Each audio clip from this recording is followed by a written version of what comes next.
లోకా సమస్త సుఖినో భవంతు, లోకా సమస్త సుఖినో భవంతు, లోకా సమస్త సుఖినో భవంతు. యోగేశ్వరేశ్వరుడైన శ్రీకృష్ణ పరమాత్మ గట్టిగా క్లాప్తో ధన్యవాదాలు అర్పించుకుందాం.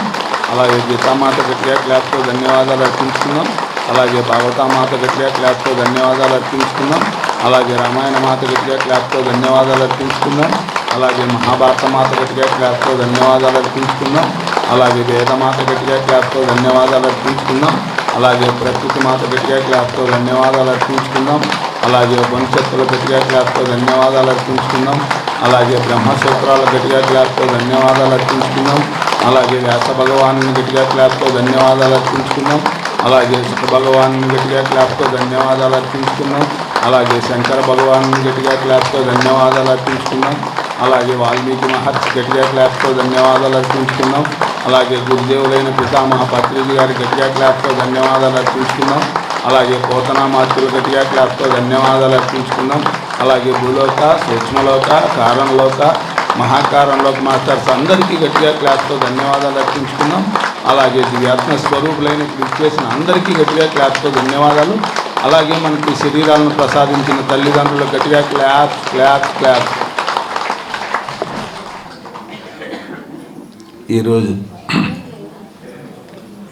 శ్రీమద్ భాగవతంలో 7వ రోజు భాగవత సప్తాహం 7వ రోజు మనం గజేంద్రమోత్సవం గురించి ఈరోజు తెలుసుకోబోతున్నాం.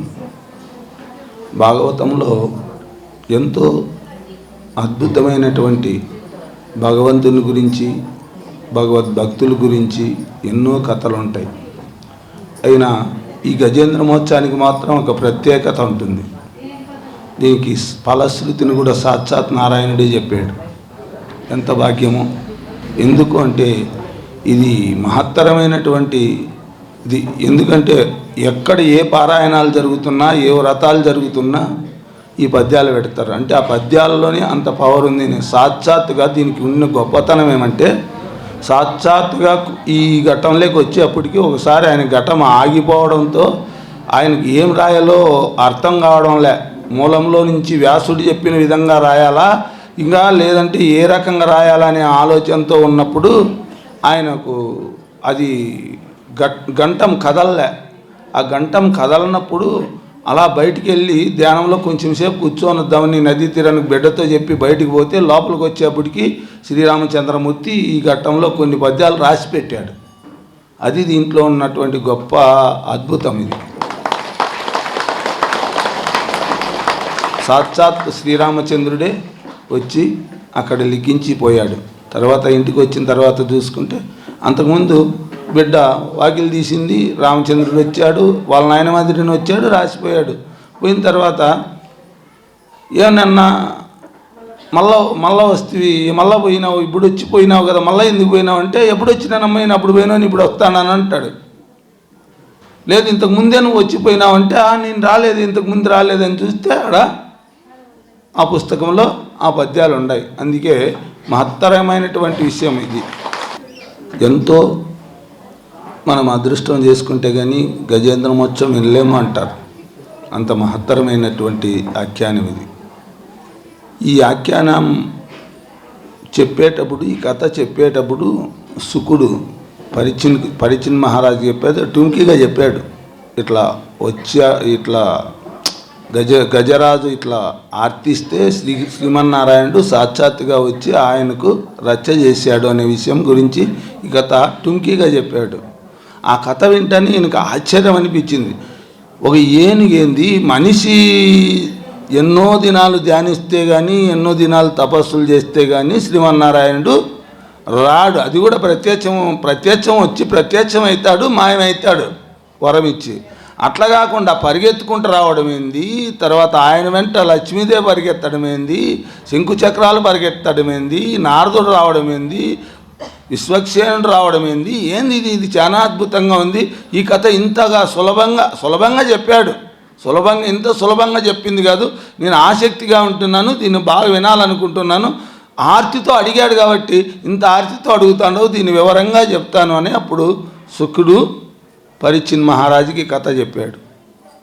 ఎంత గొప్ప కథ అంటే, దీనికి ఎందుకే అంత గొప్ప ప్రతి పారాయణంలో కూడా, ప్రతి వ్రతాలు యజ్ఞాల్లో కూడా ఈ పారాయణం ఎందుకు జరుగుతుందంటే అందుకు జరుగుతుంది. దీనికి ఉన్న మహిమ సాక్షాత్తుగా నారాయణుడే ఇక్కడ వచ్చి ఫలశ్రుతి చెప్పడమే కాదు, నారాయణుడే సాక్షాత్తుగా వచ్చి విడిపించడం, డైరెక్ట్గా కాకుండా డైరెక్ట్గా స్థూలం నుంచినే పరిగెత్తుకుంటూ రావడం వైకుంఠం నుంచి. అక్కడ మాయమే ఇక్కడ ప్రత్యక్షం కావచ్చు, అట్లా కాదు. ఈయన కోరిక అది, అట్లా కోరాడు. నా కోసం ఆతృత పడుతూ పరిగెత్తుకుంటూ రావాలన్నాడు, అలాగ పరిగెత్తుకుంటూ రావాల్సి వచ్చింది ఆయన. అక్కడ కూడా విష్ణువుని రమ్మని అడగలే ఆయన, నిరాకార స్వరూపాన్ని కోరాడు. నిరాకారాన్ని స్వరూపాన్ని కోరినప్పటికీ ఆకారంతో ఎవరు బ్రహ్మదేవుడు దేవతలంతా చూశారు, ఎవరిని పిలుస్తున్నాడు వీడు. లాస్ట్ సంధి దశలో వాడు ప్రాణం పోతాదనే భయంలో వీడు సంధి ప్రేలాపన చేస్తున్నాడా ఏమి, వీడు ఏం మాట్లాడుతున్నాడు అర్థం కావడంలో ఎవరిని పిలుస్తున్నాడు వీడు అని అంతా దేవతలంతా చూస్తున్నారు. మమ్మల్ని పిలుస్తున్నాడని ఎవరిని పిలిచలే, నిరాకార స్వరూపాన్ని పిలుస్తున్నాడు. మళ్ళీ ఆకారంలో రావాలని కోరుతున్నాడు, పరిగెత్తుకొని రావాలని కోరుతున్నాడు. ఏమి ఇది? అప్పుడు సృష్టి స్థితి లయ అంటే బ్రహ్మదేవుడు సృష్టించే అధికారం, విష్ణువుకు రక్షించే భారాన్ని రక్షించే అధికారం, తర్వాత లయింపజేసేది శివునికి అధికారం. ఇక ఎవరు రావాలా? నన్ను రక్షించాలా అంటున్నాడు కాబట్టి శ్రీ మహావిష్ణువు రావాల్సి వచ్చింది. లేకపోతే నారాయణ అనలే, బ్రహ్మదేవ అనలే, పరమేశ్వర అనలే. కేవలం ఈశ్వర ధ్యానం చేశాడు, నిరాకార ధ్యానం చేశాడు, అలా వచ్చాడు. అందులోనూ ఈ కథలో ఉండే గొప్పతనం ఏమంటే ఈ టైంలోకి వచ్చేప్పటికి మళ్ళీ ఈ భగవంతుని కొలిచేది కూడా ఏదో తపస్సులో ఉండో, ఇంకోటి ఉండో, లేకపోతే నియమనిష్టలతో ఉండో, లేదా స్నానాలు చేసో, పానాలు చేసో, శుభ్రం ఉండో, దాంతో ఉంటో దీంతో ఉండలేదు. కొన్ని దినాలు, వేల సంవత్సరాలు నీళ్లు పోసుకోలే, ఆయన శరీరం కూడా అంత మాలిన్యంతో ఉంది. అటువంటి పరిస్థితులు ఇక్కడ భగవంతుణ్ణి ఆర్తితో పిలిస్తే ఏ టైంలో ఎట్లా ఉన్నా వాళ్ళ ఎలా ఉండారనేది కాకుండా వాళ్ళ భావం ఎలా ఉంది అనే దాన్ని బట్టే ఆయన మనకు దర్శనమిస్తాడనేది ఈ కథలో మనకు అంతర్గతంగా అర్థమయ్యే విషయం. ఇది మామూలు విషయం కాదు. ఎందుకంటే నియమనిష్టలతో అన్నీ కరెక్ట్గా ఉండే వాళ్ళకే రారు దేవతలు, ప్రసన్నులు గారు. తర్వాత ఈ పరిస్థితిలో ఉండేవానికి అయినారు అంటే అది ఏమి భాగ్యమని ఈయనకు కూడా అంత ఆదుర్ద కలిగింది. వినల్లా ఈ కథ బాగా నాకు చెప్పు అంటున్నాడు. దీన్ని స్పష్టంగా చెప్పు, నేను వినల్లా అంటుంటే అప్పుడు చెప్పాడు ఆయన. ఇక్కడ మనం ఫస్ట్ నారాయణ స్మరణ చేసుకొని నారాయణ స్మరణ చేసి వ్యాసుని ధ్యానించే తర్వాత ఈ కథలోకి వస్తాడు. ఎవరు? పోతన గారు కూడా. నారాయణం నమస్కృత్యం నరంచైవ నరోత్తమం దేవీం సరస్వతీం వ్యాసం తతో జయముదీరయేత్. నారాయణ స్వరూపుడైన శ్రీకృష్ణ భగవానునికి, నరోత్తముడైన అర్జునునికి, వారి లీలను ప్రకటించే సరస్వతీదేవికి నమస్కరిస్తూ అసురీ భావాలను తొలగించి అంతఃకరణ శుద్ధి కలిగించే ఈ భాగవతాన్ని చెప్పుకుంటున్నాను అంటాడు పోతన. ఆయన ఖచ్చితంగా ఆ దుర్గామాతను కొలుస్తాడు, తర్వాత శ్రీ మహావిష్ణువుని కొలుస్తాడు. కొలిచే నన్ను నడిపించేది మీరే అని వాళ్ళపైన భారం వేసే ఈ భాగవతాన్ని చెప్పడం మొదలు పెడతాడు. కాబట్టి అది కూడా ఎక్కడ? శ్రీకైవల్యం కావాలి. శ్రీకైవల్య పదంబు చేరుటకునై చింతించదను లోకరచ్చైకారంభకు భక్తపాలన కళా సంరంభకు దానవోద్రేక స్తంభకు గేలీలోల విలుసు దృగ్జాల సంభూత నానా కంజాత భవాండ కుంభకు మహానందంగా నాటింబకు అని శ్రీకృష్ణ భగవానునికి పూర్తిగా నమస్కరించి ఈ కథ మొదలు పెడతాడు. ఎక్కడో ఉండే అడవిలో ఉండే ప్రాణి ఏనుగు, నీటిలో ఉండే ప్రాణి మొసలి. ఆ మొసలికి ఈ ఏనుగుకు పోరాటం ఎట్లా వచ్చింది? మామూలుగా పోరాటం వస్తే ఏదన్నా బయట ఉండే ప్రాణుల్లో బయట ఉండే దానిలోకి రావాలా, లేదా నీళ్ళలో ఉండే ప్రాణులకు నీళ్ళలో ఉండే దానిలోకి రావాలా. నీళ్ళలో ఉండేదానికి బయట అడవిలో ఉండేదానికి ఎట్లొచ్చింది? ఇది చాలా విచిత్రంగా ఉంటుంది. మామూలు అది సహజంగా అడవి కాబట్టి అడవిలో పెద్ద ప్రాణి చిన్న ప్రాణిని కొట్టి తినడం అనేది అది సహజంగా జరిగేటటువంటి విషయం. నీటిలో కూడా చిన్న చేప పెద్ద చేప చిన్న చేపను తినడము దానికి సహజం. అవి సహజమే. కానీ ఇది ఎట్లా వచ్చింది? నీరాట వనాటములకు పోరాటం బెట్లు గలిగే పురుషోత్తముచే ఆరాటమెట్లు మానెను ఘోరాటవిలోని భద్రకుంజరమునకున్నంటాడు. నీరాట వనాటములకు పోరాటం బెట్లు కలిగే నీళ్ళలో ఉండే ప్రాణికి బయట ఉండే ప్రాణికి ఎట్లా పోరాటం వచ్చింది? ఆరాటం ఎట్లు మానెను ఘోరాటవిలోని భద్రకుంజరమునకు, దాన్ని రక్షించి ఎట్లా వచ్చి రక్షించినాడు అని చెప్పి ఇక్కడ సందిగ్ధంతో అడిగాడు. అడిగితే ఆయనంత కుతూహలంగా అడిగాడు కాబట్టి అంత కుతూహలంగానే చెప్పాడు. అందులోనూ ఇది ఖచ్చితంగా గజేంద్రమోత్సవం మన జీవితానికి సంబంధించిన కథ. మన జీవితంలో ఈ గజేంద్రమోత్సవం పూర్తిగా అర్థం చేసుకుంటే మాత్రము మనం ఎక్కడ తప్పుడు అడిగేస్తున్నాం, ఎక్కడ కరెక్ట్గా అడుగుంది, మన అడుగు కరెక్ట్ ఉందా కాదా అనే విషయం మాత్రం స్పష్టంగా తెలుస్తుంది. అలా చెప్పిన తర్వాత మామూలుగా అడవుల్లో ఎన్నో జంతువులు ఉండొచ్చు, అయితే అడవికంత రాజు మాత్రము సింహమే ఉంటుంది, కానీ మిగతాటి ఉండవు. సింహమే ఉంటుంది, మిగతా జంతువులు ఏవి ఉండవు. అయితే ఆ అడవిలో మాత్రం ఏనుగే రాజుగా ఉంది. పాల సముద్రంలో త్రికూట పర్వతం అనే ఒక పర్వతం ఉండేది, గొప్ప పర్వతం. ఆ త్రికూట పర్వతముకు 3 శిఖరాలు ఉండేటివి. ఆ శిఖరాలు కూడా ఒకటి వెండి శిఖరము, ఒకటి బంగారు శిఖరము, ఒకటి ఇనప శిఖరము. 3 శిఖరాలు, బంగారు శిఖరము, వెండి శిఖరము, ఇనుప శిఖరము, 3 శిఖరాలు ఉండేటివి. అంటే 3 ఉండాయి అంటాడు. పాల సముద్రము అంటే మన జీవితానికి ఏం లెక్క అంటే, మన పాల సముద్రం ఎక్కడుంది అంటే మనలోనే ఉంది పాల సముద్రం. ఏడా? ఆత్మే పాల సముద్రము. ఆ పాల సముద్రములోనే శరీరం ఉంది. ఏది? 3 శిఖరాలు ఏముండాయి అక్కడ? ఈ పాల సముద్రంలో ఏంది? పర్వతం ఏంది? ఏం పర్వతం ఉంది? ఈ శరీరము పర్వతము. ఈ శరీర పర్వతములోనే 3 శిఖరాలు ఉన్నాయి. ఏది? జాగ్రత్త, ఏది? స్థూల, సూక్ష్మ, కారణ. ఈ 3 శరీరాలు ఉన్నాయి. తర్వాత 3 అవస్థలు కూడా ఉన్నాయి. జాగ్రత్త, స్వప్న, సుషుప్త అవస్థ. ఈ 3 అవస్థల్లోనే తిరుగుతుంటాం, కానీ 4వ అవస్థకేం పోం. ఎవరు ఉండేవాళ్ళు నేను 4వ అవస్థలో ఉంటానని చెప్పేవాళ్ళు 4వ అవస్థలో ఉండేవాళ్ళు కూడా ఉంటారు. ఈ 3 అవస్థలను దాటి 4వ అవస్థలో ఉండేవాళ్ళు. 3 గుణాలు, ఇక్కడ 3 గుణాలు ఉంటాయి. ఏది? సత్వరజస్తమో గుణాలు అని. 3 గుణాలు మారుతానే ఉంటాయి, ఒకటే రకంగా ఉండవు గుణాలు. తెలుసా? ప్రొద్దున లేస్తానే ధ్యానంలో కూర్చుంటాం. ఇప్పుడు మనకు చేసుకుందాం, మామూలు పూజలు చేసుకునేవాళ్ళు పొద్దులో స్నానము సంధ్య చేసుకొని పూజలు చేసుకొని తర్వాత భగవంతునికి నమస్కరించుకొని తన పనుల్లోకి తను ఎంటర్ అయిపోతుంటారు చాలామంది.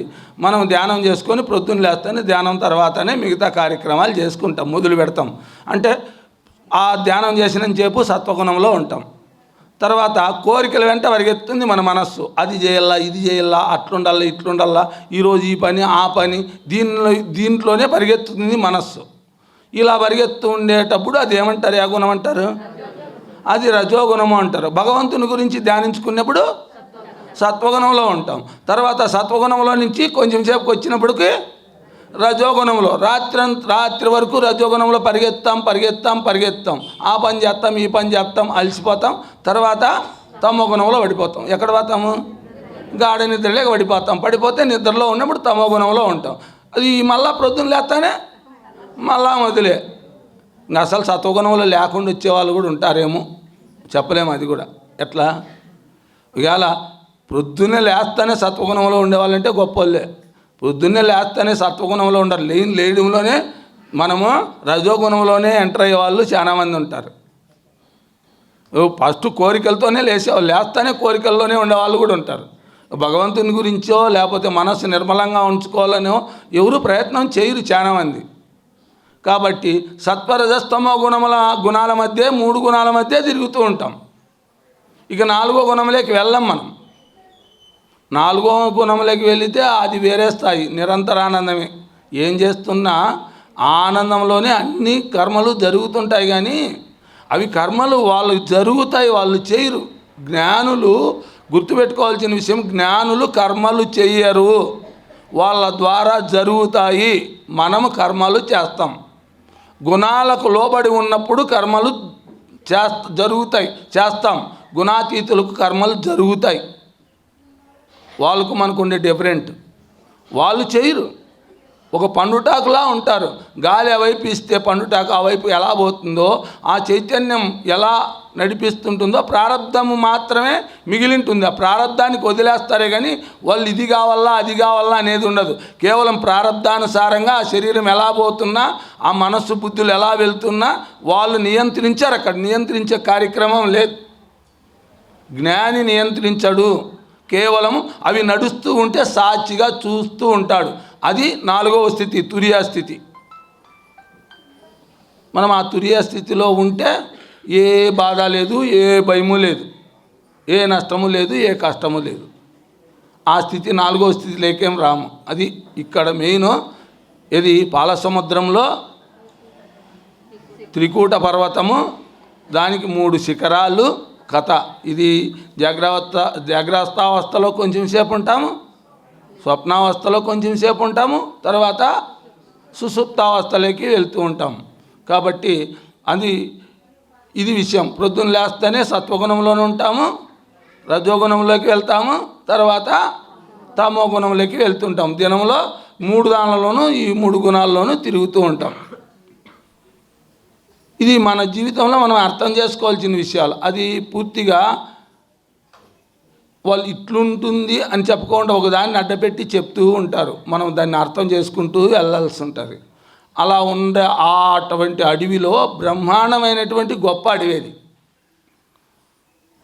అది 10,000 యోజనాలు పొడవు, 10,000 యోజనాలు వెడల్పు, 10,000 యోజనాలు ఎత్తు కలిగిన పర్వతం అది. అటువంటి గొప్ప 10,000 యోజనాలంటే లక్షల మైళ్ళు. అటువంటి దాంట్లో ఈ యొక్క ఏనుగులే రాజులుగా ఉన్నాయి. అక్కడ ఏనుగే రాజాడ. సింహాలు కూడా దానికి రాజు కాదు. సింహాలను కూడా అవి లెక్క చేయవి. సింహం కూడా ఎదురు పడితే అది వెనక్కి తగ్గాల్సిందే కానీ ఆ ఏనుగులు తగ్గేటివి కావు. అవి బయటికి గుహల్లో ఉండేటివి ఎక్కువ. ఓ పెద్ద పెద్ద గుహల్లో ఉండి రోంత కొంచెం సాయం వేలైతేనే అవి విహారానికని బయటికి వస్తాయి.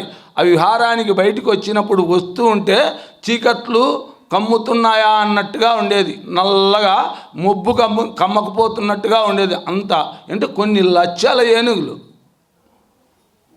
అందుకే 10 లక్షల కోట్ల కర్ణీనాథుండనయ్యుండి అంటారు. 10 లక్షల కోట్ల భార్యలు ఆయనకు.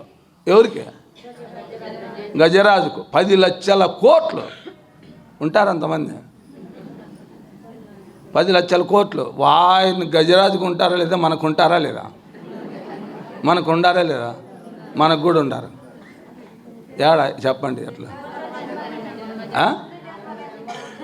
ఎన్ని క్రిమికీటకాలుగా పుట్టినామో 84 లక్షల జీవరాశుల్లో ఒక్కొక్క జీవరాశిలోనే ఎన్నిసార్లు పుట్టినామో, ఎంతమంది పెళ్ళాలను మార్చినామో, ఎంతమంది మొగుళ్ళని మార్చినామో, ఎంతమంది తల్లిని మార్చినామో, ఎంతమంది బిడ్డలను మార్చినామో మనకే తెలియదు. ఎంతమంది బిడ్డలు అంతమంది ఉంటారు, పెళ్ళాములు అంతమంది ఉంటారు. బిడ్డలు ఇంకా ఎక్కువే ఉంటారు పెళ్ళాముల కంటే కూడా. మనకు అంతమంది ఉన్నారు. మనకు డౌట్ రావచ్చు ఏం బాగా. అందుకే మన జీవితానికి సంబంధించిన విషయమే. మనం కూడా ఎన్నాళ్ళు పుట్టినామో, ఎన్నిసార్లు జన్మలు ఎత్తినామో, ఎంతమంది భార్యలు కట్టుకున్నామో, ఎంతమంది భర్తలను కట్టుకున్నామో, ఈ సంసారంలోకి వచ్చి ఎప్పుడు పడినామో ఇప్పుడు వరకు కూడా ఇంకా కొనసాగుతూనే ఉంది. ఇంకా ఎన్నాళ్ళు కొనసాగుతుందో కూడా తెలియదు. ఇప్పటికైనా బుద్ధి వస్తే తప్పించుకోవచ్చు. అందుకే ఏమంటాడు ప్రహ్లాదుడు, నేను నీ నరసింహ అవతారానికి కూడా భయపడను కానీ ఆ సంసారానికి భయపడతా తండ్రి. ఎందుకంటే ఆయనకి జన్మ జన్మల రహస్యమో అర్థమైంది కాబట్టి ఇంకొద్దు తండ్రి అన్నాడు. ఇంక దీన్ని ఎప్పుడు దాటుకుంటాను? నీ దయా దాచిన్యాలు లేకుండా నా ప్రయత్నంతో కూడా దాటే విషయంగా నాకు కనపడలేదనే నాకు ఈ సంసారం నుంచి బయటపడే మార్గం చూపించు అన్నాడు. కాబట్టి ఇక్కడ మనకు ఇలా అవి బయటికి వస్తూ ఉంటే ఎంత బలమైనవంటే యమధర్మరాజు కూడా, యమదూతలు కూడా ఆ అడవిలోకి రావడానికి భయపడే వాళ్ళంటే యమదూతలు కూడా ఆరణ్యంలోకి వస్తే మళ్ళీ బయటికి పోతామా లేదనేంత ధైర్యం లేదంట వాళ్ళకు. అంత బలమైనటువంటి ఏనుగులు అని చెప్తాడు. తలగవు కొండలకైనను మలగవు సింగములకైన మార్కొని కడిమిన్ గలగవు పిడుగులకైనను నిలబల సంపన్న వృత్తి ఏనుగు గున్నల్ అంటాడు పోతను. తలగవు కొండలకైనను, కొండలు అడ్డం వస్తే అవి అయ్యో కొండ అడ్డం వచ్చిందని ఇట్లా పక్కన దూరిపోవంట. కొండనైనా కూడా బద్దలు కొట్టేసి వెళ్ళిపోతాయంట. కొండలను కూడా, అడ్డం వచ్చిన కొండలను కూడా అవి తొలి ఒక్క ఏటు కొడితే ఎగిరిపోతున్నట్టు కొండ కూడా పక్కకు దారి ఇచ్చేసి వెళ్ళిపోతుంటాయంట అవి. అంత బలమైనటువంటి ఏనుగులు అవి. తలగవు కొండలకైనను మలగవు సింగములకైనా మార్కొని కడిమిన్. సింహం వస్తుంది అంటేనే ఏనుగు కళల్లోకి వస్తే సింహం కళల్లోకి వస్తే ఏనుగు చస్తుంది అని చెప్తుంటారు మన వాళ్ళు. ఆడుండే ఏనుగులు మాత్రము అవి ఎదురొస్తే బిర్రుగా ఇట్లా చూసిందంటే ఏ సింహమే ఎనికి అడిగేసి వెళ్ళిపోయేదంట. మార్కొని కడిమిన్, సింహాలకు కూడా మార్కొనేటువంటివి. తలగవు కొండలకైనను మలగవు సింగములకైనా మార్కొని కడిమిన్. గలగవు పిడుగులకైనను, పిడుగులు పడతాయన్న దానికి ఏం లెక్కలేదంట. నిలబల సంపన్న వృత్తి ఏనుగున్న దాని ఆ ఏనుగుల బలము అంత బలంగా ఉంది అంటాడు. మూలములు వ్యాసేని చెప్పాడో కానీ పోతని చెప్పింది మాత్రం ఇదే. అంత బలమైనవంట అవి. ఎట్లా ఉండేటువంటి అన్ని జంతువులు కూడా దానికి సేవలు చేసేటివే కానీ ఎక్కడే కానీ దాన్ని వ్యతిరేకించేటటువంటి జంతువులు ఆ యొక్క అడవిలో లేవు. పులులు మొత్తంబులు పొదరిళ్లలో దూరు ఘోర బల్లూకములు గుహలజొచ్చు భూదారములు నేల బొరియలో దాగు హరిదంతములు కేగు హరిచేయము వాల్మీకములు జొచ్చు వనభుజంగములు నీలకంఠంబులు నింగికవి వెరచి చమరీ మృగంబుల విసరువాల చామరముల విహరణ శ్రమము వాయా అంటాడు. పులులు మొత్తంబులు పొదరిళ్లలో దూరు. ఆ ఏనుగులు బయటికి వస్తాయంటే పులులు కూడా పొదరిళ్ళలోకి దూరుకుండేటివంట. పులులు మొత్తంబులు పొదరిళ్లలో దూరు ఘోర బల్లూకములు గుహలో వచ్చు. పెద్ద పెద్ద ఏలంగొట్లు కూడా గుహల్లోకి వెళ్ళిపోతాయంట. బయటకు వస్తాండే ఏనుగులు మనం బోల బయటికని మనం తప్పించుకోవాలని. ఘోర బల్లూకములు గుహలదొచ్చు వల్మీకములు దొచ్చు వనభుజంగములు. పెద్ద పెద్ద పాములు ఉండేటివి. పాములన్నీ పెద్ద పెద్ద సొరంగాల్లోకి దూరుకుండేటివంట. వల్మీకములు దొచ్చు వనభుజంగములు గండ శైలంబులు గౌలు బ్రాకు. పెద్ద పెద్ద కోతులు ఉండేటివి. ఆ కోతులన్నీ పెద్ద పెద్ద రాళ్ళ మీదకి ఎక్కి తొంగి చూసేటివంట. వల్మీకములు దొచ్చు వనభుజంగములు గండ శైలంబులను గవల బ్రాకు. ఇలా ప్రతి జంతువు జింకలైతే అవి కనపడితే చాలంటే ఇంకా పరుగు మళ్ళా దిక్కు ఎనికి తిరిగి చుడుకోకుండా పరిగెత్తేటువంటి. నెమళ్ళు ఆకాశంలోకి అవి ఎక్కువ ఎగరలేవు కదా, అవి వస్తే మాత్రం ఆత్రంగా పరిగెత్తి పైకి లేచిపోయి ఎగిరి వెళ్ళిపోయేటువంటి. అట్లా ఉండేది ఏం చెప్తాడు అంటే అంత. ఇక లాస్ట్ ఫైనల్లో వెరచి చెమరీ మృగంబుల విసర్వాల అంటాడు. దున్నపోతులు అయితే నీళ్ళలేక దూరుకుండేటువంటి. వెరచి చెమరీ మృగంబుల విసర్వాల. చామరీ మృగాలు చామరాలు అంటుంటారు. విన్నారా? ఈ పేరేం లేదా? చామరం అనే పేరేం లేదా? మీరెవరు గుళ్ళుకు పోలేదా? ఎప్పుడు గుడికి పోయిన వాళ్ళకి చామరం తెలీదా? ఏంది? నెమలికలతో ఇసురుతారా? చామరంతోనే ఇసిరేది. భగవంతునికి భగవత్ సేవలో ఉపయోగించేది చామరాలే, నెమలికలు కాదు. ఏమన్నా దొరకని వాళ్ళు దానికి తెలియని వాళ్ళు ఏమన్నా దాన్ని కూడా విసురుతా అంటారు మనట్ల వాళ్ళు. ఎలా మనకి అవి చామరం అంటేనేమో తెలీదు, దానికి శాస్త్రమే తెలియదు. ఇంక తెలియనివాడు ఏం చేస్తాడు? యాదో ఒకటి ఇసురుతా అంటారు. మన ఇసనకారులు తీసుకొని కూడా ఇసరొచ్చు, ఏం తప్పేం కాదు. చామరి మృగాలు అంటారు. దానిలో వెంట్రుకలు వాల్యుబుల్. అంటే జడల బర్రెలు అంటారు. మీకు తెలుసో లేదో? దాని కుచ్చుగా ఉంటుంది. దాని తోకలు కూడా కత్తిరించే దానికి అంత విలువ అంట దాని వెంట్రుకలకు. అలా చమరీ మృగములు విసర్వాలు. అవి వస్తే ఇంకా బయటికి దానికి పరిగెత్తలేవంట. అవి పరిగెత్తలేక దీనిలోకి వచ్చి ఇవి కోప్పడి చంపేస్తాయి అని చెప్పి ఇవి పోతా అంటే దానికి అలుపు తగలకోకుండా దానిలో అన్నిటి తిరిగి ఇసురుకుంటూ పోయేటువంటి తోకలతో. పాపం ఎంత రాజ్యం వెళ్ళేస్తుడు ఏనుగులు. అంత బలంగా ఏనుగులు వేలేటివి, అంత బలమైన ఏనుగులు ఉండేవి. అలా గుంపుతో పోతున్నాడు. ఇంకంతమంది భార్యలు, అంతమంది సైన్యం, అతనికి కావాల్సిన బాలగం అంత బలంగా ఉంది. అడవిలో పోతున్నారు. కొంత దూరం పోతానే ఎలా దారి తప్పిపోయాడు. ఎవరు? ఆయన పెద్ద గజరాజు. తర్వాత మిగతా వాళ్ళు కొంతమంది గుంపు అంతా పక్కకి వెళ్ళిపోయారు. భార్యలు మాత్రమే వెంట పోతా ఉండరు. ఆయన వెళ్ళిపోతున్నాడు. దాహం వేసింది. దాహం వేసింది. మామూలు ఉండే దావ అయితే దాహం తీర్చుకునేకి సరోవరాలు దాని గుర్తులో ఉండేటివి. కొత్త దారిలో వెళ్ళిపోయినారు. ఆ దారిలో సరోవరము లేదు, కనపడలే. దాహం వేసింది. దాహం వేస్తే దాన్ని నీటి వైపు ఎక్కడి నుంచి గాలి గాలి వస్తుందో నీటి గాలిని బట్టి పట్టుకొని ముందరికి వెళ్ళారు. వెళితే గొప్ప పెద్ద సరోవరం కంటికి కనపడింది. ఆ ఏనుగులు సరోవరం కనపడతానే అక్కడికి వెళ్ళి బాగా అద్భుతంగా ఎట్లా ఉందంటే ఆ సరోవరము, ఆ అడవి ఎట్లుండేదంటే అన్ని పళ్ళు ఉండేటివి, అన్ని కాలాల్లోనూ ఉండేటివి. ఎప్పుడు కూడా ఆ పళ్ళును వచ్చి చిలకలు పొడిస్తే ఆ యొక్క రసం గారి నదులు మాదిరి వారేటదంట. రసం ఏది పళ్ళరసాలు ఎప్పుడు అలా పారుతూ ఉంటుందంట. దానిలో పొప్పొడి, ఆ దానిలో పువ్వుల యొక్క పొప్పొడి రాలి వాసన గుబాలిస్తూ ఉంటుందంట. ముక్కపటాలకు అంత ఆనందాన్ని ఇస్తూ ఉంటుందంట. అంత అద్భుతమైనటువంటి సరోవరం కనపడింది. కనపడితేనే తామర పూలు రకరకాలైనటువంటివి, అంత అందంగా ఉంది ఆ సరోవరం. నీళ్ళు దప్పికైతుంది. నీళ్ళు దప్పికైతే అవి తాగి ఎనికి రాళ్ళ ఆడ గలాట్ చేసుకోవాలా. దానిలో తొండాలు కూడా జంపు కదా, మనకు అట్లా కూడా కాదు. ఎంత కావాలంటే నీళ్ళు ఎన్ని నీళ్ళు కావాలంటే అన్ని తీసుకోవచ్చు.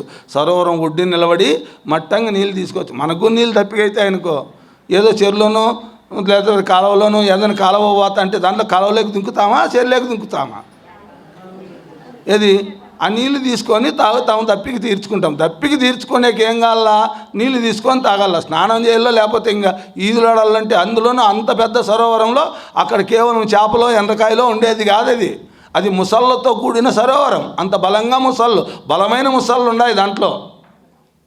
అయినా ఆ సరోవరంలో పోయినది ఆ ఏనుగు బలమైంది, దాని బలహీనమైంది. అట్లా ముసలి కాదు కదా, ఎంత పెద్ద జంతువు వచ్చినా దాని తొండంతో ఇసిరిందంటే అంత దూరం భయపడతాయి ఏవైనా కూడా. అంత బలమైంది ఏనుగంటే. అంత బలమైన జంతువు, దానికి బలహీనత ఏమి, దాని బరువే దానికి బలహీనత. ఏడన్నా ఇరుక్కుందంటే తన కాలు తను బయటికి తీసుకోవడం కూడా కష్టమే దానికి. అందుకోసము సరోవరంలోకి దిగాల్సిన అవసరం ఏముంది దానికి. మనం కూడా సంసారం మనతో పోల్చాడు మహానుభావుడు.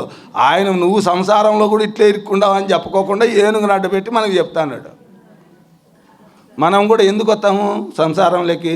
ఇప్పుడు పెళ్ళి ఎందుకు చేసుకుంటారు?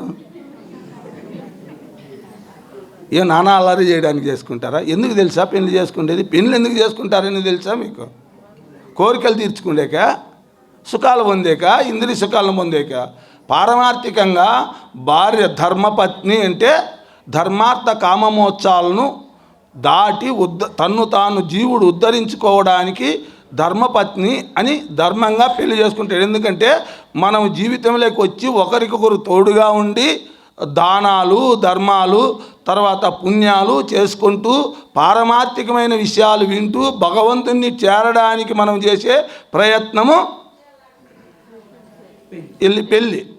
పెళ్ళి వచ్చింది దానికి. అంతేగాని ఇంద్రియ సుఖాలను ఇంద్రియ భోగాల కోసమో పెళ్ళి జరగలే మనకు. 10 మందికి పెట్టడానికి, 10 మందికి పుణ్యం సంపాదించుకోవడానికి, తర్వాత ఈ జనన మరణ చక్రం నుంచి బయటపడడానికి ధార్మిక కార్యాలు చేస్తూ ధర్మబద్ధంగా జీవిస్తూ ధర్మంగా మనము బ్రతికి మన జీవితాన్ని మనం ఉద్ధరించుకోవడానికి పెళ్లి చేసుకుంటాం. ఇంగిటికి వచ్చిన తర్వాత ధర్మబద్ధం ఆడపోయిందో, ధర్మము చేసేది అట్లా పెడితే పక్కన పోయి కానీ అధర్మం చేయకోకుండా కూడా ఉండలే. ఏది ఇదే పని అది చేసింది. నీళ్లు తాగి నోరు మూసుకొని వచ్చింటే పర్వాలే, నోరు మూసుకొని రాకుండా నీళ్ళలోకి దిగడం అనేది ఎట్లుంటుందంటే అట్లుంటుంది. ఇంకా దాంట్లోకి దిగినవన్నీ ఊరికే ఉన్నాయా నానా అల్లరి. ఇప్పుడు కూడా మనం సంసారంలోకి వచ్చినాం, ఏదో ధర్మకార్యాలు చేయలేకపోయినాం అనుకో, అధర్మ కార్యాలయం చేయకోకుండా ఉంటామా, నానాగా తప్పుడు పనులు చేయకోకుండా ఉంటామా, గలాట పడుకోకుంటామా. అది గలాట చేసుకున్నట్టే మనం కూడా గలాట చేసుకొని ఎత్తుకెత్తుకుంటాం పాపం అంతా. నా కొడుకు నా బిడ్డ సంసారం అంటే ఏంది? నా కొడుకు నా బిడ్డ నా మనవడు నా వాళ్ళు. నీ వాళ్ళైతే నీ వాళ్ళను ఉద్ధరించుకోవద్దని చెప్పలే, వాళ్ళను ఉద్ధరించు, వాళ్ళని సాకడము పెద్ద చేయడము ధర్మబద్ధంగా జీవించడం వాళ్ళకు నేర్పించు. నువ్వు ధర్మబద్ధంగా జీవించు. నువ్వు చెడిపోయి వాళ్ళని జడబెడతాండావు, వాళ్ళు మళ్ళీ ఇంకొచ్చే వాళ్ళని జడబెడతాండావు. తరతరాలు ఇట్లా చెడబెట్టుకుంటూ వాడమే ఉంది, కానీ ఉద్ధరించుకోవడం లేదు. మానవ జన్మలోకి వచ్చినాక కూడా ఇది వచ్చిందే మానవ జన్మ, తను తాను ఉద్ధరించుకోవడానికి వచ్చిన జన్మ. అట్లా దాన్ని తన్ను తాను దిగజార్చుకొని అధోగతికి పోతున్నాడు మానవుడు. ఇదే మన గజేంద్ర మోక్షం నేర్పించే గొప్ప సత్యం.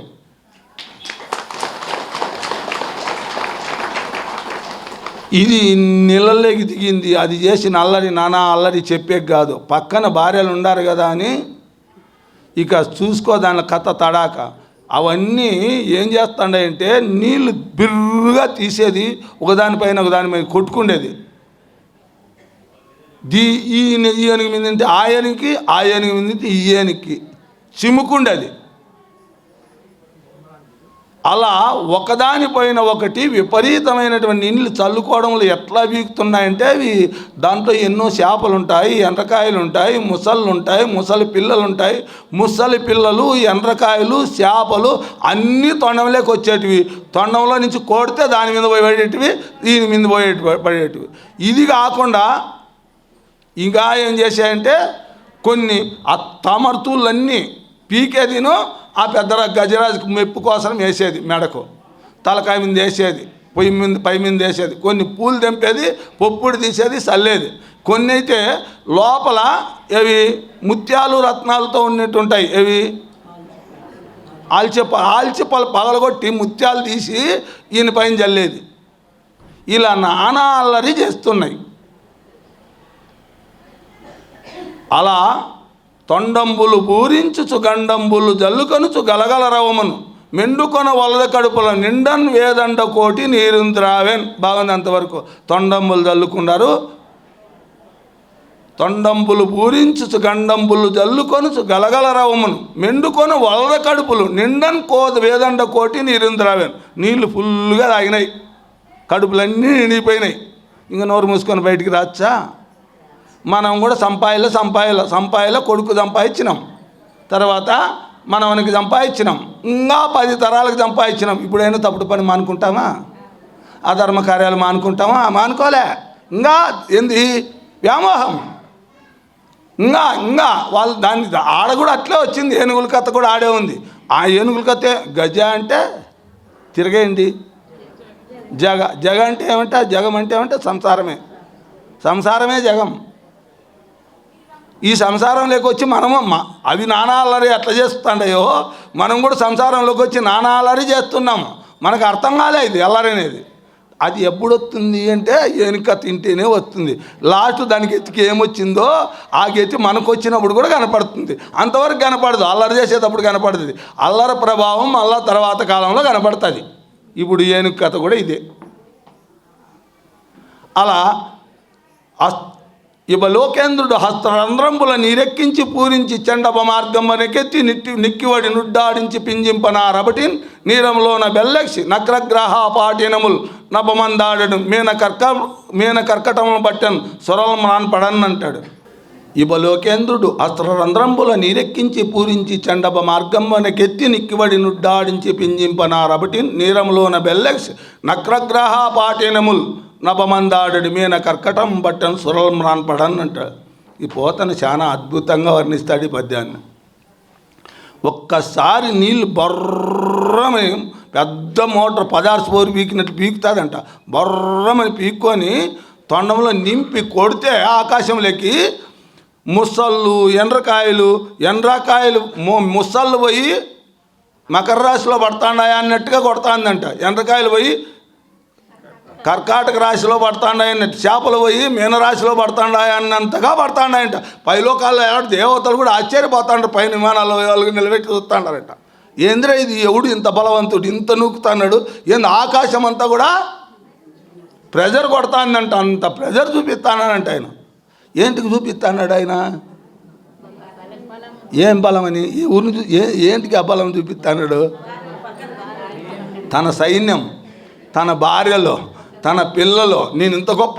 ఇప్పుడు మనం ఆ గొప్ప కోసమే చచ్చిపోతాండి. ఇక్కడ అన్ని తప్పుడు పనులు చేసి అంత పాపం మూట కట్టుకొని నరకానికి పోతాన్నామంటే ఏంటి కారణం తెలుసా? వాళ్ళ మెప్పు కోసం తప్పు చేసి కర్మ వచ్చినప్పుడు మనం అనుభవిస్తాం. అది కథ రంగం ఆడ అట్లా వస్తుంది కథ. అది ఇప్పుడు దాని కథ మనకు ఖచ్చితంగా దాన్ని ఈ యొక్క గజేంద్ర మోక్ష వినాలని, ఎందుకంటే మన జీవితం బాగా స్పష్టంగా మనకు అర్థమవుతుంది. అలా చూపిస్తాన్నాడంట, చూస్తాడు. ఈ అల్లరంతా చూసింది ఒక ముసలి, పెద్ద ముసలి. ఇది ఎప్పుడో కొన్ని వందల సంవత్సరాల నుంచి ఉంది.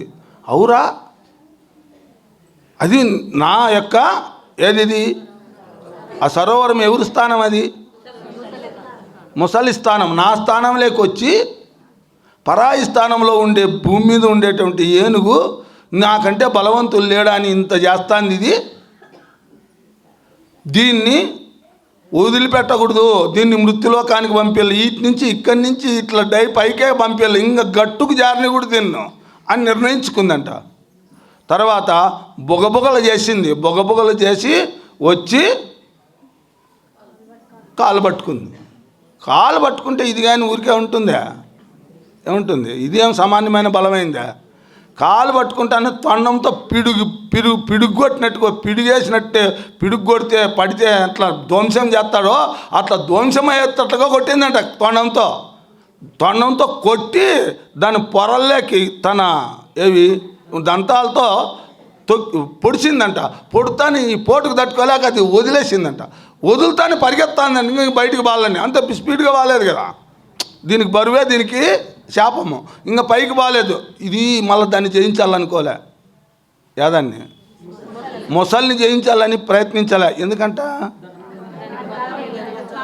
దానికి స్థానబలం, అది ఆ స్థానబలం. కాబట్టి ఈడ మన సాగు అనేది తెలుసు దానికి కూడా. మనం కూడా హార్ట్ అటాక్ వచ్చిందనుకో, ఏం దాన్ని జయించేద్దాంలే అనుకుంటామా? ఏ పొద్దు మంచి దినం కాదు, చెడ్డ దినం కాదు, క్యాలెండర్ చూడంటామా, ఎత్తు అంటాము. ఏంటికి ఎత్తమంటాము? అది అష్టమో నవమో లేకపోతే రాకాలమో లేకపోతే ఏదన్నా ఉందిలే. ఇది మంచి దినం లేనని ఇది మంచి దినం గాను నేను అయిపోతే ఆసుపత్రికి రానని దుర్మార్గుడు ఎవడైనా ఉంటాడా? ఎవడో ఉన్నాడు. ఖచ్చితంగా హార్ట్ అటాక్ వచ్చిందంటే మంచి దినం ఇంత దినము. కొంతమంది పాపము నిరంతరము దాన్ని చూసుకునే వాళ్ళు కూడా అది వచ్చినప్పుడు చూడరా జనం బాగుందో లేదో అనడు, ఎత్తడమే. ఇంకా ఎత్తకపోయి ఆసుపత్రిలో పడేస్తాడు. ఆసుపత్రిలో పడేస్తే ఆడ తీసుకుపోయి ఎమర్జెన్సీ దాంట్లో ఇది అని చెప్తారు, ఐసీయూలో పెట్టేస్తే వాడు ఐసీయూలో ఈ రోగాన్ని జయించాలి అనుకుంటాడు. స్వామినైనా డాక్టర్లను ఎవరెవరిని పిలిపిస్తాడు. ఏది అది తొండంతో ఎట్లా కొట్టిందో దాని బలంతో ఈడ కూడా మన తొండ బలం కూడా మన బలం కూడా మనం చూపిస్తాము. ఏది మన డబ్బు బలం ఉంటే పెద్ద ఆసుపత్రులకు పోయి పెద్ద డాక్టర్లను రప్పించి స్పెషలిస్ట్ను దానికి సూదిలో ఇంజక్షన్లో ఎక్కియడమో అది పెట్టడమో ఇది పెట్టడమో చేస్తామా? అట్లా ఏనుగు కొట్టినట్టు, ఏనుగు దాన్ని ముసలిని కొట్టినట్టు మనం కూడా రోగాన్ని కొట్టాలని అనుకుంటాము. అయినా అది ఇడిచిపెడుతుందా? ఇంకా లాస్ట్కి ఏం చేస్తుంది తెలుసా? మెల్లిమెల్లిగా దానికి మనం లొంగిపోవాల్సిందే. కానీ ఆ రోగం మాత్రం, ఎందుకంటే సంధి బంధాలన్నీ విడగొడుతుందంట. ముందు ఎవరు వస్తాడంటే ప్రజ్వలుడు వస్తాడు అంటారు. జ్వరం వస్తుందంట మనిషికి. ఆ జ్వరం వచ్చిన తర్వాత ఆ మృత్యువు దగ్గరికి వస్తుంది. అప్పుడు మృత్యు వచ్చే ముందు జ్వరం వస్తుందంట. ఆ జ్వరము ప్రజ్వలుడు అంటారు. ఆ ప్రజ్వలుడు వస్తాడంట. వచ్చి ఒక్కొక్క దాన్ని ఏదైతే శరీరంలో ముఖ్య అవయవాలు ఉన్నాయో దానిలన్నింటినీ సంధి బంధాలన్నీ విడగొడుతూ వస్తుందంట. అది నాశనం చేసేసి మృత్యువుకు దగ్గర చేసేస్తా అంటుందంట. అలా మనం కూడా ఆసుపత్రికి పోయినప్పుడు ఆసుపత్రుల నుంచి ఇంకా ఇది బాగుంది ఆసుపత్రి అనుకునే వాళ్ళు ఎవరైనా ఉంటారా? అటు నుంచి బయటికి రావాలనుకుంటారా? ఏం బాగుండదు, ఏసీ ఉంది, తర్వాత మంచి బెడ్లు ఉన్నాయి, బాగా హాయిగా ఉంది, ఇంత జనం ఉండాలి, ఈడే ఉందాం అనుకుంటామా? ఎప్పుడు పోతామా అని ఉంటుంది. ఎందుకంటే బయటికి రాలని. అదే ఏనుగు కూడా దీన్ని తప్పించుకుంటే ఈ రోగం తగ్గితే చాలు. ఏం డాక్టర్ సార్ నేను ఎప్పుడు పంపిస్తారు నన్ను? నేను బయటికి పోతే పత్యం కాల్చింటే ఉంటాలే, నా ఇంటికి పోతాను, ఏమేమి చెప్పుకుంటాం. నోమలాదు నోరు మూసుకొని ఉండాలప్ప అంటే ఉంటాను సార్ ఏమంటా. అదే ఆసుపత్రిలో అయితే 15 నాళ్ళు లేకపోతే చచ్చిపోతావప్ప అంటే ఉంటాలే సార్. ఈడైతే ధ్యానం చేస్తాను, 2 నాళ్ళు ఉండండి, ఒక అర్ధగంట ఉండండి, ఎక్కువ అంటే ఈ పొద్దు అర్ధగంట టైం అంటే వింటారా? ఇంటికాడ ఏం చేస్తా అంటారు. అప్పుడు ఎవరు చేస్తారు? ఆసుపత్రిలో అన్ని రోజులు పడిపోతే అప్పుడెవరు చేస్తారు? నీకు చాకరీ చేసే ఇంట్లో అందరూ ఉండాలి ఆడ. మరి ఎట్లా అది?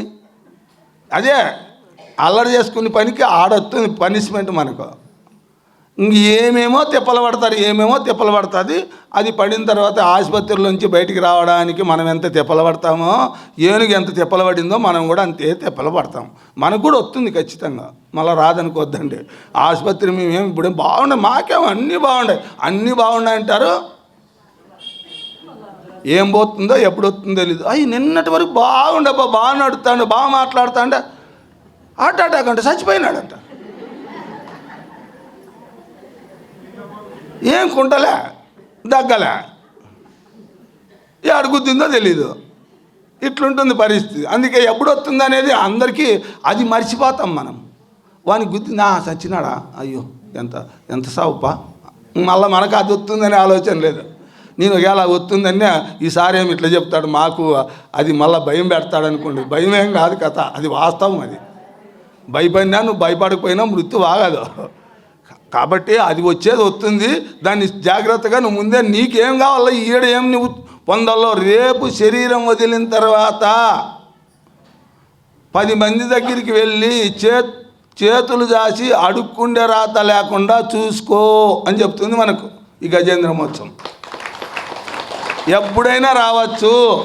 నా కొడుకు, నా మనవడు, నా ముని మనవాళ్ళు, వాళ్ళ కాస్తులు, వీళ్ళ కాస్తులు, వాళ్ళంతా బాగుంటారు, పర్వాలే. నీకు ఎత్తేమి, నువ్వు బాగుండావా లేదా, నీకు బాగుంటావా లేదా, రేపు నీకు ఎత్తేమి అనేది చూసుకో అని చెప్తుంది మనకు. అయితే మనకి మింగుడు పడవ కూడా, ఎందుకంటే మనం ఆ వ్యామోహంలో ఉన్నాం కదా.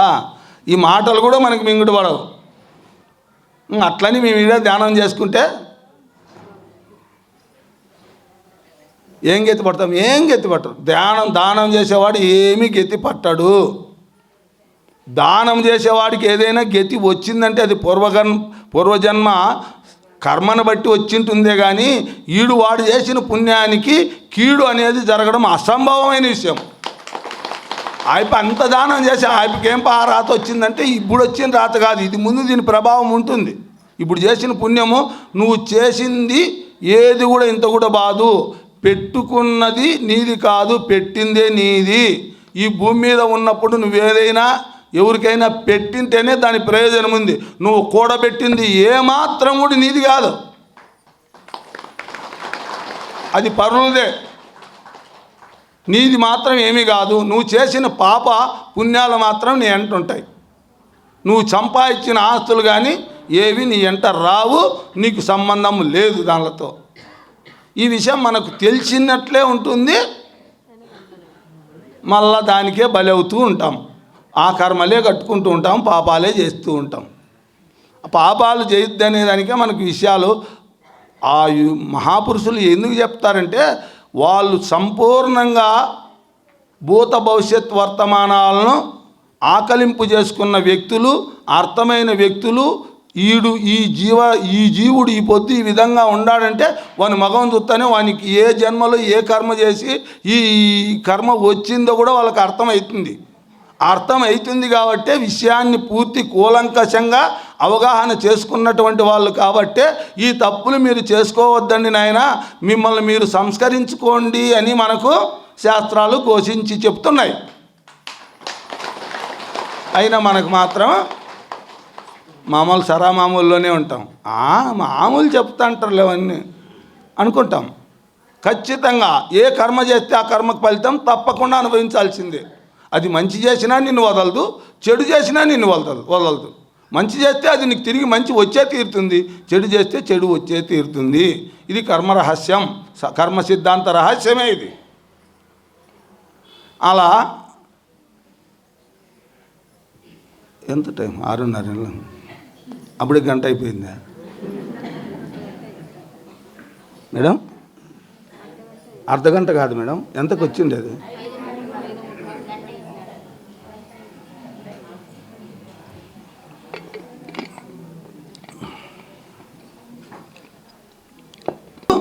దారి తప్పిపోయాయంట, మడుగులో వన్నాయంట, ఆడ నానాలారా చేసినాయంట, ఆడు ముసలు పట్టుకుందంట, ముసలి దెబ్బకు తట్టుకోలేక అన్ని ఎరగొట్టుకుందంట. అన్నీ చేసుకొని అయిపోయినాక శ్రీమన్నారాయణని శరణు వేడిందంట. ఆ నారాయణుడు వచ్చి ఆ ముసలిని తల ఖండించేసి ఆ ఏనుగుని రచించినట్టు అయిపోయింది గజేంద్ర మోక్షం. ఇంకేంది ఇంతకంటే ఏమన్నా ఉందా? కథగా చెప్తే అంతే ఉంటుంది. కథ లోతుకు పోతే ఇంత ఉంటుంది. ఎంత కొండంతా. అలా ఎక్కడున్నాం ఎడా ముసలిని కొట్టింది. కొడతానే అది దెబ్బకు ఎల్లెలకలబడింది. వెంటనే ఇది బయటికి పోతుంది కదా, ఆహా బయటికి పోకూడదు, ఇది ఇక్కడి నుంచి బయటికి ఏది కాదు, ఇది పైకి పోవాలా అని చెప్పి మళ్ళీ వచ్చి పట్టుకుంది. గట్టిగా తోక గడిచింది. తోక గడతాను వెనక్కి తిరిగింది. తోక కడతాను వెనక్కి తిరుగుతానే అందుతాదేమో, తోకతో ఇదిలిస్తాదేమో అని పోయి కడుపు పట్టిందంట. పొట్ట మీదకి పట్టిందా, పొట్ట మీద ఎగిరి నడుము మీదకి ఎగిరి నడుము పట్టిందంట. ఇలా పోతాను చాలా చమత్కారంగా చెప్తాడు. అది ఎందుకంటే మన జీవితంలో అన్నీ పడతాయి అట్లే. ఎట్లా ఫస్ట్ తోక పట్టుకుంటుంది, తర్వాత కడుపు పట్టుకుంటుంది. కడుపు పట్టుకుంటుందంటే ఆ జ్వరం వచ్చిన తర్వాత ఇంకేం తినేకుండదు. ఏమంట ఏం తిన్నా రుచి ఉండదు, పసి ఉండదు, అసలు తినాలనేది కూడా ఉండదు. ఇంకా మనం లోపలికి ఏం తీసుకోలేదు. అందులో తీసుకపోతే ఆడ అన్నీ ముక్కల్లోకి నోట్లోకి పైపులు ఎక్కించి పెట్టింటారు. అది ఒకటేసారి ఇంక సెలైన్లు, ఆ సెలైన్ల ద్వారా వాల్సిందే. మాత్రలు మింగలేం, మందులు మింగలేం. ఆడ మందులు మాత్రలు కూడా లేకుండా సెలైన్లతోనే గడిపేయాల్సిన కాలం అట్లా వచ్చేసింది. ఇంకేముంటుంది, పత్తి ఇంకేం తినేకి లేదు. ఇంతవరకు నువ్వు పప్పు తిన్నావు, తర్వాత పులుసు తిన్నావు, లేదా ఉప్పు తిన్నావు, కారం తిన్నావు. ఇప్పుడు డాక్టర్లు ఏం చెప్తారు, నువ్వు ఉప్పు తినకూడదు, పప్పు తినకూడదు, నీకు బీపీ ఉంది, షుగర్ ఉంది, తీపి తినకూడదు, అది తినకూడదు, ఇది తినకూడదు, అన్ని రోగాలు ఉన్నాయప్ప, నువ్వు ఎంత మట్టంగా ఉండాలో అంత మట్టంగా ఉంటే 2 నాళ్ళు ఉంటావు, లేకపోతే పోతావు అని చెప్తారు. అదే కడుపు పట్టడం అంటే. ఇంకా తర్వాత నీకు శరీరం బలహీనమై ఎముకలు కూడా ఇది నువ్వు వంగేది లేచేది ఇవేం చేయదు తప్ప అంటారు. ఎందుకే నువ్వు, ఎందుకంటే నీ శరీరంలో అవయవాలన్నీ పూర్తిగా వీక్ అయిపోయినాయి, నువ్వు వంగడము లేయడము తగ్గి అంటారు. ఎందుకు తగ్గిమంటారు, నడుపు పట్టింది, నడుము కూడా అయిపోయింది కథ. వంచినావు అనుకో ఏడవసారి ఫెయిల్ అయిపోతుంది. కాబట్టి జాగ్రత్త అంటారు. మనం మళ్ళీ అప్పుడు ఒక మహాపురుషుడో ఒక మహానుభావుడో వస్తే వంగి నమస్కారం చేసే కూడా ఉండదు. ఇప్పుడు బాగున్నప్పుడు చేయలే అట్లా. బాగున్నప్పుడు ఆ పుణ్యం కట్టుకోలే, చేయలే. మహానుభావుల ముందర తల వంచలే. నేను తల వంచను అంటే నీ అహంకారంతో నువ్వు పాపాన్ని మూట కట్టుకుంటున్నావని మనకు తెలియజెప్తుంది ఈ ఆఖ్యానం. మహాపురుషులు వచ్చిన మహానుభావులు వచ్చిన కనీసం భగవంతుడే నీ ఎదుటికి వచ్చి నిలవన్నా అప్పుడు నువ్వు వంగలేవు. ఎందుకు వంగలేవు? ఏం చెప్పినారు, వంగితే నువ్వు ఇబ్బంది నువ్వు ఉండవప్ప అని చెప్పినారు డాక్టర్లు. అందుకని నోరు మూసుకొని ఇట్లే ఉండాల్సిందే. చేతులు ఎత్తే కూడా ఉండదు, ఎందుకంటే ఇవి కూడా పని చేయలే. ఇవన్నీ పని చేయనప్పుడు చేతులు ఎత్తి ముఖ్యాకి లేదు, తలకాయించి నడుము వంచి నమస్కారం చేసేకి లేదు. అప్పుడు భగవంతుడే నీ ఎదుటికి వచ్చినా ఏం చేయలేవు. అందుకేనైనా ముందే చూసుకో అంటారు వాళ్ళు. ముందే ముక్కింటావు అనుకో, అప్పుడు మొక్కలేకపోయినా భగవంతుడు రక్షించేసుకుంటాడు. ఎందుకంటే ఆ పొద్దు నువ్వు మర్చిపోయినా నిన్ను గుర్తుపెట్టుకుంటాను అంటాడు భగవంతుడు. ఈరోజు నువ్వు నన్ను గుర్తుపెట్టుకుంటే ఆ రోజు నిన్ను గుర్తుపెట్టుకుంటాను. ఎందుకంటే మనము దేవుడు అని పేరు పెట్టి దేవుని విగ్రహాలకు పూజలు చేసి నమస్కారాలు చేసేద కంటే ఈ ప్రపంచంలో ఉండేటటువంటి మహానుభావులకు పాదధూళికి కూడా దానికి సమానం కాదు అని చెప్తుంది భాగవతం మనకు. ఆ మహానుభావులు వచ్చినప్పుడు అటువంటి మహానుభావులకు ఖచ్చితంగా మనం నమస్కరించుకొని ఉంటే ఆ కృతజ్ఞతా భావం అనేదే నీకు అంత పని చేస్తుంది. ఎందుకంటే భగవంతుణ్ణి తలుచుకోవడం కూడా మళ్ళా మనం తలుచుకుంటామనే లేదు. యకశక్యమునకైన ఇందిరారమని పలకంగా లేని దుర్భాషితలను కలలోనైన శ్రీకాంత్ సత్పాద కమలములు చూడని కర్మదృశుల నవ్వుచునైన కృష్ణ ప్రశంసకు జవిదార్పణని దుష్కథా ప్రవణుల యాత్రోత్సవమున ఈశుని గుడిత్రోవ తొక్కగలేని దుష్పదులను పరమ భాగవతుల పాదధూలి సమస్త తీర్థసారమనుచు తెలియలేని వారి చేరిన వారి తొలత గట్టిదెండు దూతలారా అంటాడు. యకశక్యానికైనా నారాయణ నారాయణ నారాయణ అనుకుంటే అది మహత్తరంగా పుణ్యంగానే ఉంటుందంట. నవ్వులాటకైనా నారాయణని ఆ పదాలు పలకడం వల్ల అంత పుణ్యం ఉంటుంది అంటాడు. కలలోనైనా శ్రీకాంత సత్పాద కమలములు చూడని కర్మదృశుల కలలోనైనా ఆ భగవంతుని, అంటే మనం కళ అంటే నిద్రపోయినప్పుడు అని కాదు, మన మనసులోనైనా ఎప్పుడైనా ఆ భగవంతుని గురించి మెదిలింది అనుకో, మనం అది గొప్ప వరమే. అది అలా మదలడానికి కూడా మనకు భాగ్యం ఉండాల.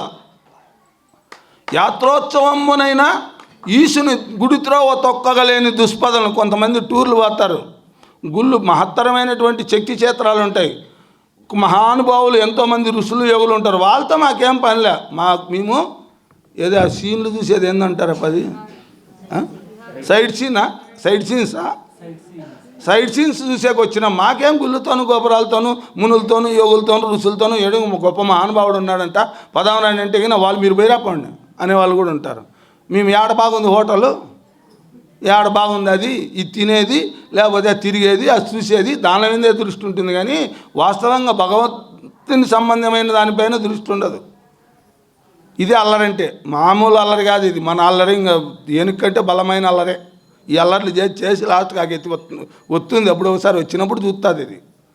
కాబట్టి అలా చెప్తుంటారు. యాత్రోత్సవమైన నీసుని గుడిత్రోవ తొక్కగలేని దుష్పదను పరమ భాగవతుల పాదధూళి సమస్త తీర్థసారమనుచు తెలియలేని. మన పక్కనే ఉంటాడు, మన దగ్గరే ఉంటారు, వాళ్ళ పాద ధూళి తగిలితే కూడా మనం పావనమవుతాం. అటువంటి వాళ్ళ దగ్గరికి మాత్రం పోం. ఎందుకంటే వాడు మంచే నేను మంచే కదా. వానికి 2 చేతులు ఉన్నాయి, నాకు 2 చేతులు ఉన్నాయి. వానికి 2 కాళ్ళు ఉన్నాయి, నాకు 2 కాళ్ళు ఉన్నాయి. వానికి 10 లక్షలు ఆస్తి ఉంటే నాకు ₹1 కోటి ఆస్తి ఉంది. నాకంటే వాడేం గొప్ప? వాడు బికారి, నేను పెద్ద కోటీశ్వరుని. నీ కోటీశ్వరతనం ఎంతసేపు ఉంటుంది? వాని గొప్పతనం ఏమో నీకు తెలుసుకోలేడంట మానవుడు. సాక్షాత్తుగా నారాయణుడే మన పక్కకు వచ్చి మానవ శరీరంతో ఉంటే అప్పుడు కూడా మనము ఆయన్ను గుర్తించలేము.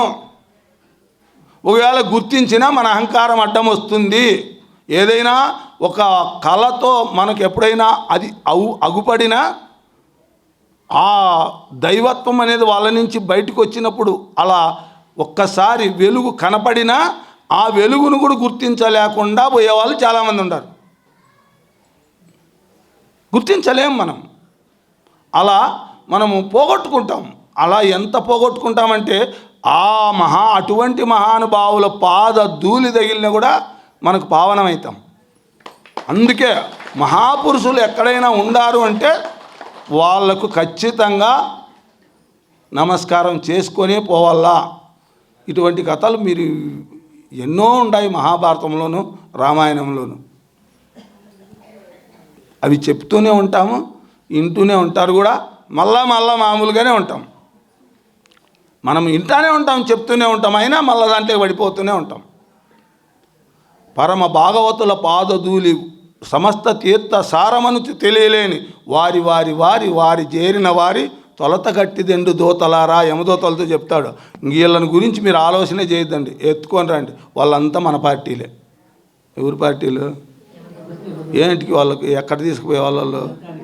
నరకానికి సంబంధించిన వాళ్ళే వాళ్ళంతా. ఎత్తకరాండి అయినా ఏం ఆలోచన వాళ్ళ గురించి ఆలోచన చేయొద్దండి మీరు. ఏంటికి అజామిలుని విషయంలో ఏమి విష్ణువు నారాయణ అని చనిపోయేటప్పుడు నారాయణ అన్న మాత్రాన ఆడ విష్ణుదూతలు వచ్చి మమ్మల్ని అడ్డుకున్నాడు. వాడు చేసిన పాపకర్మలు ఇన్ని కావు.